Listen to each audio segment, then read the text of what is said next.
Hello, recording in progress. Okay, so y'all go to your console, YouAttest.com company. Okay, and I will put that in the links. And Kashif, feel free at any time to interject. Okay. Sure. So what happened Absolutely. yeah, he's done this a few times. There you go. I'm just trying to find, there it is, where I can proactively put things in here. So we go there. Now, Kasha showed me a nice little trick, and watch this. I go in there and I go in my directory, okay? And it's going to give me single sign-on in. So y'all, please do your credentials and try to get in, okay? And let me see if you can get in. I'm in. I was already in earlier. Yeah, me too. I figured. Mr. Horn's in, Mr. Wolfson. Last night. How about Mr. Feather? I tried mine last about 2 days ago or whatever it was. I sent you the wrong, which Mr. Wolf was good enough to correct me. Let me put in the chat room the right password. Okay? All right. Sure. That's your right password. Okay. Whoops.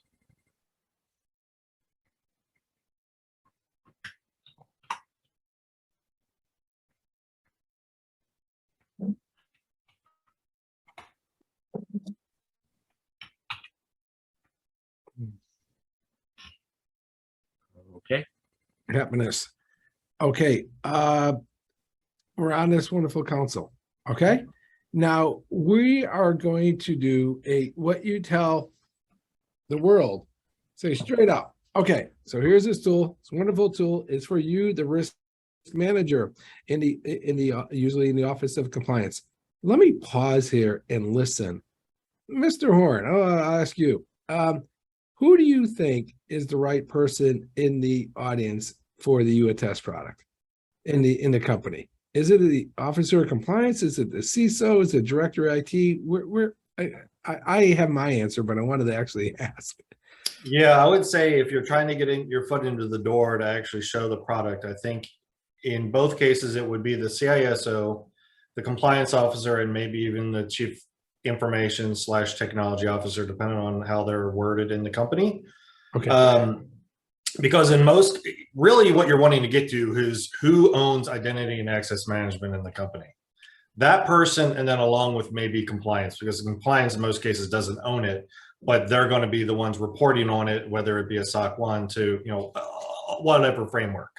So that's why you're wanting to bring those two people into the conversation, because this is going to make their life easier. Because in most cases, one of the most common deficiencies noted in a SOC 2 report is normally access reviews. Like that's always on the discrepancy side of some finding, one account or whatever account was found to not have whatever, blah, blah, blah, blah. So this can keep that clean. So that's why you're wanting to bring those people here. No, that's okay. That's exactly where we're going. Okay, perfect. Okay, let me, so the first thing we do is we go, let me increase the size here. Let's go to our screen. And get this thing to blow up. Did you make it a little larger? God, it's like I never was an SE for 20 years of my life. Okay, there we go. Look at that. Wow. Really nice. Let's create an audit. Okay. So click your create an audit button. And look what Shira did for us, right, Kashif? And made it easy and explainable here. Mm-hmm. Kashif, were you involved? Did he go through the mocks when he went through this? No. Did you go egg his house for that? Okay, so Actually, I like this new interface better than the. Oh God, they killed it. We went through it. I was like, whatever. Yeah. Most important, yes.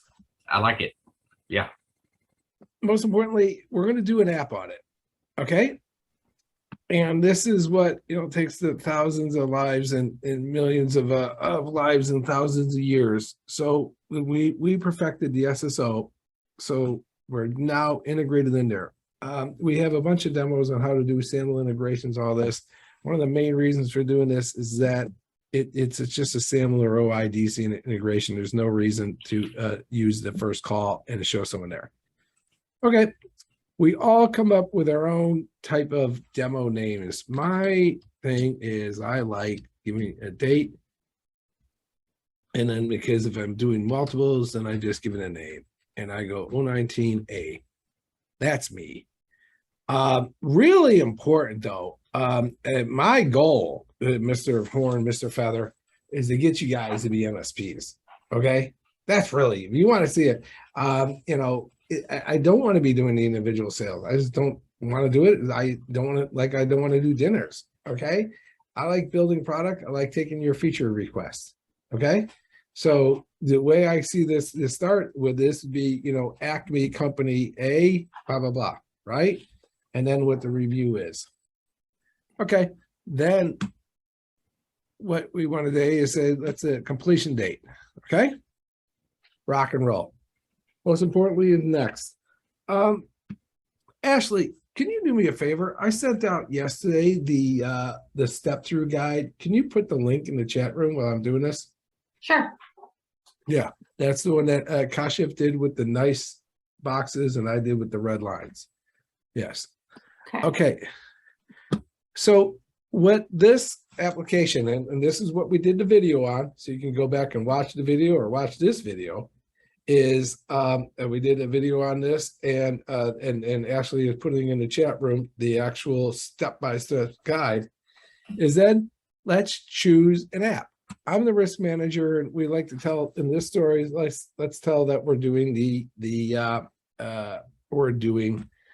finance app. Okay. Cool feature here, right, Kashif, is if it's a huge app, which we have, if some of the millions of entries, there is a rule that says, hey, you don't have to check them all. You can do, 30%, 50%. Paul Horn, Paul Feather, you want to give any color on that? In that, because we've been asked for that request, so we put it in there. Do you see that where companies just do a percentage?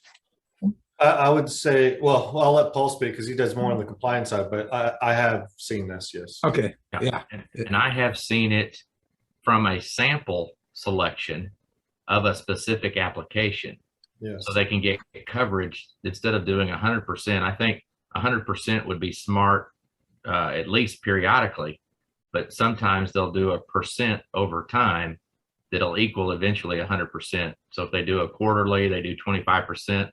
And I don't know if this selects randomly, but does it actually not select the same user on quarter 2, but it selects another 25%? So that's a Kashif question. Yeah, Kashif, you have any? Yeah, it's basically random, Paul. It's not like if you select 25% today, then it's going to give you the first 25 of the 100 people that have access to that application, and then when you select the next 25, it's going to give you the next 25 people. No, it's just random 25 or 10% of the time. I mean, maybe you have an audit scheduled for every 6 months or something, but during those 6 months, you would like to see every month a certain percentage just to create a sample of how your identities are doing. And then when you get to the 6 months mark, you can go for the 100%. But those 25 or random percentages will be the random people, random identities instead of going in a sequence. Yeah, because I had that happen with the specific reviewer, a person performing the review said, I just did this last month. Why am I doing it again? And it was because it was what we call truly random and not sample selection, right? If it's a sample selection, they select a sample of the population, and then the next period, they select another sample that would not or could not include the previous sample.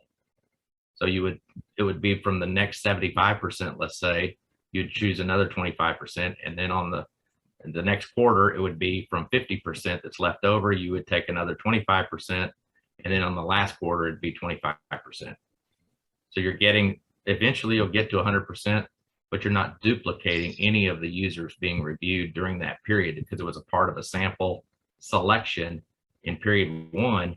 In period 3, you would not check that any of those people from period 1 because it would already have been done. So when you get to the 6 months mark, for example, and you've done the 25% each month or so, would would it make sense to run the whole 100% audit, all the users at the end of month 6? Because you've already done so by doing 25% every month or every 2 months. Now you have reached the mark where you don't have to run the audit at the 6 months mark.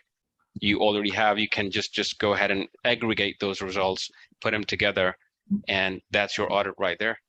Yeah, we'll have to take this offline, this whole thing called population and sample selection from an audit perspective. But I think you're going in the right path. I've got somebody that's getting ready to ring my doorbell, so I've got to put it on mute for just a minute. I'll be right back. Okay. Yeah, I was gonna say, Garrett, from my perspective, I normally see programs that'll say they need to do quarterly or annually access reviews. Well, that access review means that's a full 100% access review. But in the months between that, so if you're doing it quarterly, that means you're doing it 4 times a year. So there's a lot of other months that you're not doing something. In those months, it's a true random sample. I might be, it's no different than a random urine drug test, from the company's perspective. If I get popped today, that doesn't exclude me from getting popped in the next bucket of list. Exactly. I mean, this has happened in the military as well. Like you can be on that list 2-3 times in a row in some cases because it's true random. So I like the true randomness of it from my perspective. I really am going to be finding features that we have today in the future that allow us to talk as continuous compliance. I like the way you took that. Sure, you got your big yearly or quarterly. What are you doing in between? Okay. Yeah, that's important for the in between. That way you don't have to spend the manpower to look at everybody. You can just pull, hey, 10% in the 2 months between the next period where we're going to do the quarterly review of 100%. Right. So here's what's real important. So you hit the done button, and they'll see it in recording. You'll see it in the play along guide that Ashley put into the chat room. Okay, that's 25%. Yeah, no, we did. I did it all. I did all of them. Okay. Okay. Garrett, if you don't choose a percentage there, does it take 100 or what does it take? I guess it takes 100%. Okay. Right. Sorry. Because I saw the value from 1 to 99. I wasn't sure if you could actually input 100. So it's kind of funny. Didn't know that. What it means is that that the percentage is 1 to 99 if you put that in there. Otherwise, it's 100. Okay, gotcha. So real important when we're talking to a customer, here's what's going on right now. You have your identity store record. We're pulling this meta information, we're not storing everything. We don't have a copy to copy of every permission, whatever. We're pulling the relevant information for the attestation campaign that we're doing in real time. And remember, this is what we got to emphasize to our customers. And I know we're doing a better job at our own calls. This is the risk manager doing this. He's pulling this information so he can look at this, she can look at this, and then push out the reviews to the right people to get the right State of the Union campaign. What's real important you just see is in real time while I was talking, this said a notification. That's telling me that, look at that. And I can look at my notes when I'm doing a demo and doing a webinar, say 0819, I know that I'm done. So I hit a refresh, drink my kombucha, grimace, and say rock and roll, let's go. Okay, so I can click this campaign, and now look what I have, Kashif. What do I have? You have all the users from the finance application that you have selected as a target, and along with a bunch of information who to report to and what's the role. Now I can granularly go into this one by one and make sure that they're certified and all that, or I can use the amazing feature that we built in early on a customer request called Auto Delegate. I don't have to click any other box except for Auto Delegate. And what this will do is push out attestation campaign to the groups, to the managers. Okay, saying you have to review. You have employees. You have people under you that have this have access to this application. actually approved, and I'll take the So question. Garrett, one thing that I see that's very common, and I would say 90% of the organizations that I deal with or be VCISO of or whatever, the infrastructure team that's managing AD on-prem or AD in the cloud, from an Azure AD perspective, in most cases, the Active Directory environment isn't maintained and or updated from outside of the perspective of your name, your roles. But in most cases, there's never a department tied to the person inside the actual criteria of the members' information, nor a manager identified or any of that criteria, which is being fed into your tool. So in most cases, what I'm telling people, and just like in the case of the one customer I brought to you, I had them go through and clean that up before they did an audit, because it's heavily dependent on that information to use for the auto delegate functionality. So if they don't go through and do a sanity check on their existing AD or Azure infrastructure, they're not going to be able to they're not going to benefit from the automation that's available inside the tool, i.e. auto delegate, things like that. Yeah, I'm sorry, That's this true. is Randy.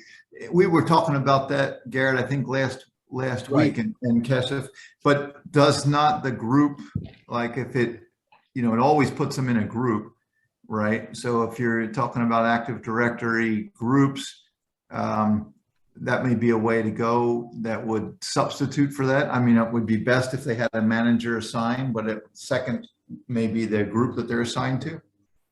Yeah, in most cases, people will be using role-based access control and groups, memberships, and things like that. But there are a fair amount that don't. I just wanted to, I always find it easier for them to go through and clean up and input that stuff, because Sure. it's That would be better.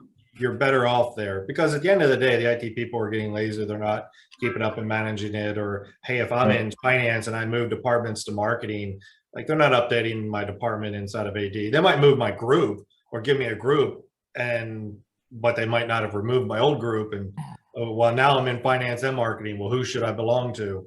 Things like that. So that's why I always say, hey, the first stop, and this goes back to me and Paul's webinar that we held last with you, Garrett, of pen test as a service. Like, let us come in and figure out where, let's put that game plan I together. really like where you took that, Paul on this. Okay, what I mean is that there's a lot of value of this product being a tool, but it's not going to do everything for you. It needs someone intelligent like you guys talking to the customer and saying, hey, let's do some remediation first. Let's look what you got. And then we'll get not only one-time value out of the YouAttest tool, we'll get continuous value out of this tool. Yep. Yeah. Question. I was on my instance when you push the last button to get into the audit detail. What did you push to get there? We pushed auto delegate, which let's look at the actual guide, and I'll be able to tell you which one it was. Okay. Anybody playing along? Did you see it? Gosh, if you know which one it is. You should go before that email, above that email. Oh Scroll yeah, up a bit. it's above here. Yeah, Right here. auto delegate right there. Oh, It's the three little dots that are Page 3. vertical. Yeah, the three little dot vertical, and then push there. So yeah, it just says delete when I push it. So I went into application audits, and then the only thing that shows up is delete under there. You have to. Okay. You need to go into the one of the application audits to see those three dots. Give you the drop down. Oh, good point. Oh, okay. Right. Yeah, My you bad. go in. See, the name here is audit AAD OI19. It's in the actual audit. So I mean, yeah. Done. Yeah, we go to application audits. I'll just go back and see this. Oh, look at that. Mr. Feather made one. There you go. This is mine. That's really good. I like what you guys did with the feather. That's good. And that way we know which one. And then I hit these three dots and I hit auto delegate. Okay. Got it. Now and then it shows you. Oh, I'm sorry, talking. Garrett. No, keep It going. also shows you the information under the delegated actions column that who it has been delegated out to, right next to the user information, Garrett, to the right. Yep, delegated actions, and then it shows you to reviewer and by whom. So Oh, you yeah. know who has been delegated or assigned to which reviewer. Yes. Quick question. That did not auto size, so I didn't even know those columns existed over to the right. Yeah, it got, yeah. If you see, yeah, if you see this refresh button right above the actions column, Yep. that's where you need to just click on this button to if you have taken any action, it will come under those columns once you hit the refresh. You mean this one right here? Yep. Yep. Okay. So yeah, when I pulled up my audit and I'm looking at it, all I was seeing is the user ID and information about user information, application name. But Yeah, I had the to columns are scroll, so broad. I scroll, think we had to had to scroll to the right to see the delegated actions, the action reviewed by, last reviewed on status, and actions. Yeah. And it should, kind of smash it up a little bit so I can see it or know that it's there. You zoom in. Yeah, it's we all were discussing dependent with on the your product browser team. view. Yeah. That's all driven Yeah. by your browser view. So Okay. Garrett has his magnifying glass on. Yeah, I think it it's got says like go to the 120 or this. 30%. Here we go. Yeah. Yeah. Yeah, I'm at 100% on a pretty good sized screen, and I did have to kind of scroll over there. Okay. If you just keep pressing Control and on the mouse, just do the jog dial button. It will just minimize the screen and show you everything in one view. What is it? Which one is that button? Yeah, It's that's- your mouse wheel scroller. If you hold down Control, just move it up or down, it'll go in the direction. that you're just going. zooms the browser window, but Yeah. it still doesn't pull in the, that stuff that's off to the right. It gets Yeah. smashed about 2 inches of space between. Yeah. Wow. That's what I'm gonna do. Yeah. Yeah. Okay. That's just, There you go. So I hit the auto delegate, y'all. So now what I'm doing is I sent out a attestation campaign to both reviewers. You don't know it's both, but there's two sets of managers here. What I'm going to do for my demos is I bring up a different browser, okay? Because that got delegated out to a manager, which we give you permissions to, and in the document guide, if you scroll in that guide, that whatever, that is it's YA manager, okay? So that's, we gave them a name of YA manager, for better or worse, okay? And like this guy right here, Better. sports manager, okay? It's gotta be my name. Yeah, there you go. Okay, here we go. So what I'll do is, here is the email that got sent out, delegation email.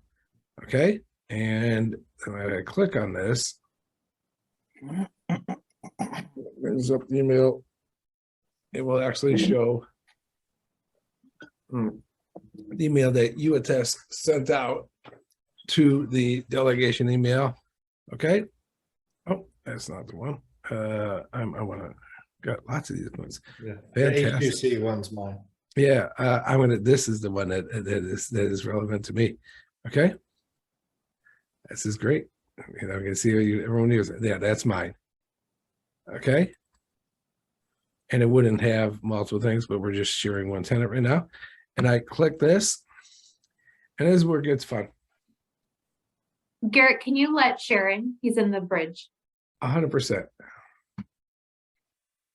So that went into aad.uattest.com and went into my actual campaign. Gotcha. Because we're all using this, it literally makes me go to auto delegation and application audits. Okay. And I have to find mine because we have so many of these going on. If there was just one, it goes right to it. Okay. And- This, yes.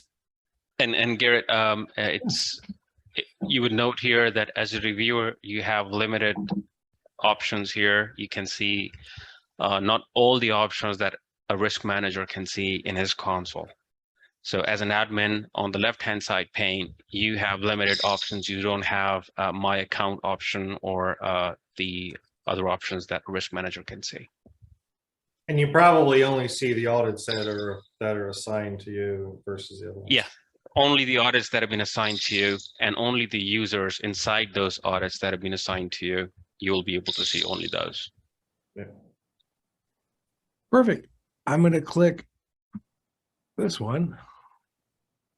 And what's relevant, now remember I got two browsers. This guy is what? Quiet manager, he's the reviewer. And then what I'm going to do is just to move this along is I'm going to hit certify.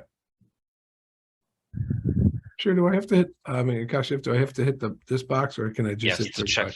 Checkbox. If you wanna do the bulk, hit the Yeah. checkbox here. If you want to do it individually, then you scroll to the right and select the actions from there. So what's relevant now is that I go here and I can see that I certified these. I'm sorry, that those say completed here. Those are completed. And what's relevant, I'm going to go back to being risk manager. And I hit refresh on this thing.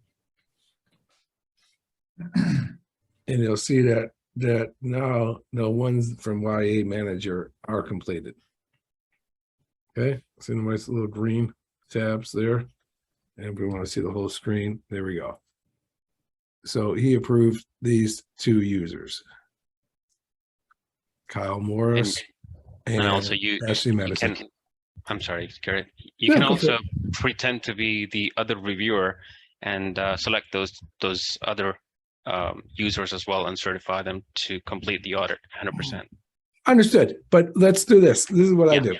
Okay, I go, great, we have one manager completed. Now, and not really, in the guide takes you, I go and say, let's go do a siloed application. Okay. Now the siloed application is in the guide. So let me show you where that guide is. It is right here. It's right here. So you have to download. I'm going to copy this link. You missed part of it. Important here. Generate siloed resource reports. That's what I'm doing. We could be just a regular audit because that's what we do, but the siloed resource reports is a special feature and it's kind of neat. So I hit next here. Oh, choose file. That's what I held up the entire show.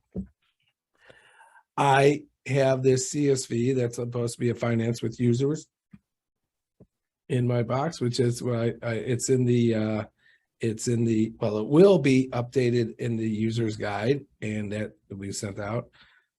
Okay.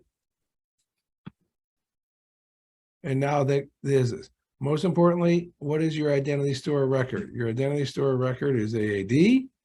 What is the matching field? The matching field here is email. I'm going to use email. I could use username, that kind of stuff. And you have two different reports we can run. Two different reports we can run are straight out is the user, Garrett, that user, and you said this finance application, is it even in my identity store record? Is it even in my Active Directory, my Okta, my Jump Cloud, whatever, or even in my Active Directory on premise? Let's start with that report. And it's asking here, we send it out. I send it to my YouAttest because Gmail's faster than Outlook. Okay, and now I email the report, and that thing gets generated by our product and instantaneously, so it's good for demos. There it is, right there. It's created. I download that thing, and it's ready to display. This is all recorded, etc. So what this is my AAD 0819 Silo GFG report. I put that in this box here. And sorry. And what's relevant is the way we've done this on this release is the most relevant field is P. And I really highlight that strongly in the document. If you look in the document here, there's a report, there's a siloed, right there is P. Perfect circles you got there. I'm really an artist. I'm amazing. A lot of my stuff gets sold on Etsy. A pen, a stylus. I like doing the red lines. I grew up with John Madden. Okay, so here we go. What's relevant on this is, look what it did. Not available in the source directory. Right? Kashif and share, great work on that. That's telling us it doesn't even exist. So you got this user in this siloed resource that's not in there. Now, I will gladly go over more of these and all this, but because I wasted time getting this file, I want to jump off and show you the not in the groups report. So I'm going to go to CSV audits. Okay. And So we are basically hunting down the orphan accounts. thanks. Yes. So I'm going to go back to siloed resources and I'm going to create another one. I'll call this AAD 08-19 siloed group report. And call this GFG. Make that to next week. Generate siloed resource reports. Choose the file. There's the file. Hit the next button. Okay. The identity store record, the matching field. And guys, you can play with this any way you want. This one, I'm going to do a group matching. Real important. It will auto look up, but give it a hint. And it's going to give me the finance group. And that's documented in the document. And then I'll send that, like I said, Gmail goes faster. So I like that.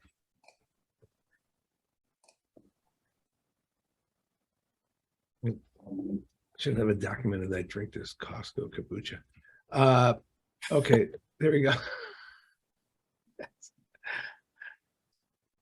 Fantastic. And so that's generating a report that's saying, okay, what groups, what is, and this is, we got this straight from our auditor that he goes to the organization and says, okay, great, you consider these finance apps and you've got a group in your identity store record defined as finance, and then you have all these applications that have nothing, that aren't connected to there, but they're there should be, users from that group. Are they in that group?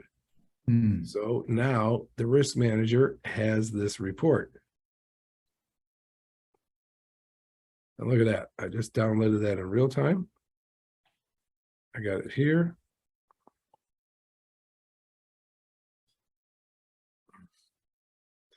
And then I open that and I go to the magic column P. And I told the YouAttest product that user, all the users in this application should be in this finance group. But look at P says Tahir and Cher are not in that group. So those should be remedied. Okay. That concludes what I call a application audit of this finance app, and then the going straight into a siloed resource report. And as stated, that's what this video, which we'll share with you, and the walkthrough guide, which we go step by step, and the IDs. So we'll be updating this with the right link. So I'm going to share something very important to you because it makes me, whatever. I share right now the actual directory of all this information. Okay. Get link and copy link. Done. Go to here. and go to chat. The link to partner training materials, where that's the actual directory. I'm going to be taking this this video and putting it in this directory as well. So you have all this fun stuff. You have admin guides. You have this training video. You have a integration video right here that will be updated with all the information. Oops, that's not the right one. I call it a step through guide. You have this right here that you go through. And most importantly, you have your credentials and you have that email. Just write support@youattest.com and we will make sure that you are whole. Sounds good. So that was our first session, and I greatly appreciate all the attendance here. I agree, because what I think this is going to do, we're going to do more of these, and me and Kashif will write up other walkthroughs. I will have always the product manager on here, so we can listen to your inputs of what you really need out of the product. Okay. So Garrett, this is Randy. I apologize. I walked in on the conversation. I was a couple minutes late, but we were talking about doing like rather than 100% review, perhaps doing 25% or partial review, things of that nature. And what I wanted to add to that is that it may be influenced by other tools that are running, right, to determine what 25% you want to do. What I mean by that, there are several tools out there that we use that provide alerts. So you have, rather than doing a 100% review at the end, different folks will get an alert, a risk manager, IT manager, administrator, they're going to get an alert that a new user was added, right? And they can check it right at that time to make sure that it was authorized at the time and it was in the right group at the time. So when tools like that are being used, monitoring tools, that may influence the need to do 100%, right? That might influence it, that you don't need to do 100% if you have that tool running as well.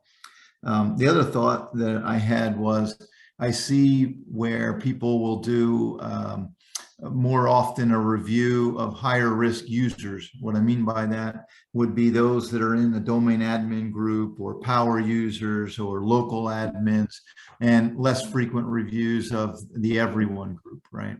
So there are just different ways of breaking down the review. And so that may be something that could be incorporated as well, you know, that we would just look at those be considered to be higher risk. Maybe that's an item that could be added to identify, hey, this is a higher risk group. When they're set up or when the manager identifies them, they could be identified as a high risk, meaning that you know, they have more access, things of that nature. Interesting. Share any thoughts on that? Regarding the first thought that you just told us regarding the events audit and like the 100% that we are doing for the audits that we are creating, the event audits are totally separate from the application audits and the group audits. So they are running in parallel with these audits that are usually ran by risk managers for their compliance purposes. So we have like those separated. Application audits and group audits are separate. Yes, the events get triggered if one is getting an access to an application or a group, and it goes and it sits within the event audit section of YouAttest, where the risk managers or whosoever is being assigned to review anyone added to a group or anyone is being added to an application, they can get insight and they can perform that action. So that is, I think, from our end, it's there available. But when it comes down to the other question that you mentioned, that high risk individuals, that is something that we discussed internally, and that is something that we can have a discussion around internally to see to how we can rate an individual who is high risk, maybe domain admin, Right. individuals or other individuals, and other groups that we can mark high risk. And I mean, we can definitely get input from the client or the tenant admin first regarding the high risk groups or application, and then we can work on that. So that is something that we'll definitely look into. Yeah. Right, good. Sharon, And this is, in most, this as I is say, in most cases, you could just make the line item like a red background or light red or whatever, because you'll know if they're a part of domain admin or schema admin or whatever, to just Right. then pop on the entire, like if you go to the application audit or whatever and you're looking, you should be Right. able to see like if that line is like just how like the orange is for the select random percentages, if it was like a Right. type of a red tone, then you'd quickly be able to see that those are high risk people. No, that and makes sense. share, Go ahead. I mean, we have this presentation or this tenant. This is Azure AD, right? Do we have a provision for event audits for Azure AD? Because we know we have it for Okta, but not in here, right? So for event audits, I mean, we only get event hooks from Okta. We can definitely look into the audit trail. That was something which is in my future feature list. But as we go by, if customer were to ask, we can definitely look inside the audit trail for Azure AD, because we have the audit available in a different API. It's just this that there are too many, and we'll have to work on that as to which one we want to incorporate, and we want to create a campaign against as an event. Yeah. So that is something that we'll have to work. Yeah. Right. All right, guys. So one last thing, if I might, that something that's come up from the federal government relative to this was identifying high risk, meaning high like admins, high powered users, where they wanted so I work with a lot of financial institutions, banks, credit unions. The federal government wants them to identify what they consider to be high-powered users, and then consider whether or not they should have multi-factor authentication. They want them to have, of course, greater authentication if they do have high-powered access. So my thought was, if there was a way to identify that with the users as well, right? High risk, and then whether or not they're currently using some kind of multi-factor authentication or something in addition. It would be very helpful and interesting if something like that were incorporated. So that's tracked inside of the micro. Well, if they're on Azure, you can get that out of Azure, because you can now, whether you're able to pull that API into YouAttest or not, it will be different, but it is visible inside of Azure if that is enabled or disabled. Because that's, while the federal government might be wanting it, in reality, it's even being placed upon them well before that. It's actually coming at the cyber insurance policy level. That's one of the questions that's going to actually get you disqualified from coverage. And so they have to have it there. Otherwise, it'll be an endorsement saying if you don't have that in place and you get breached and we figure out that it wasn't enabled, we're not going to pay out the premium or even pay it for you. So it's really coming from there first. Good. Yeah, just to expand upon that, basically what happens when it comes down to the user who is getting authenticated inside YouAttest from either Azure AD or Okta, then the policies are, the MFA policies are governed on the Azure side or on the Okta side. So when a user get authenticated from their SSO, then we don't have that cover that we can ask to have them do the MFA. But that is something that they have to do it themselves. Then again, we can definitely get that permission first from the Azure AD, and we can get that API and let them know, okay, these users who are part of these groups, which you guys might have marked as like high risk groups, and they don't have the access and they don't use the MFA, they get inside YouAttest or your Azure AD without any MFA cover. So that is something that we can look into. Yeah.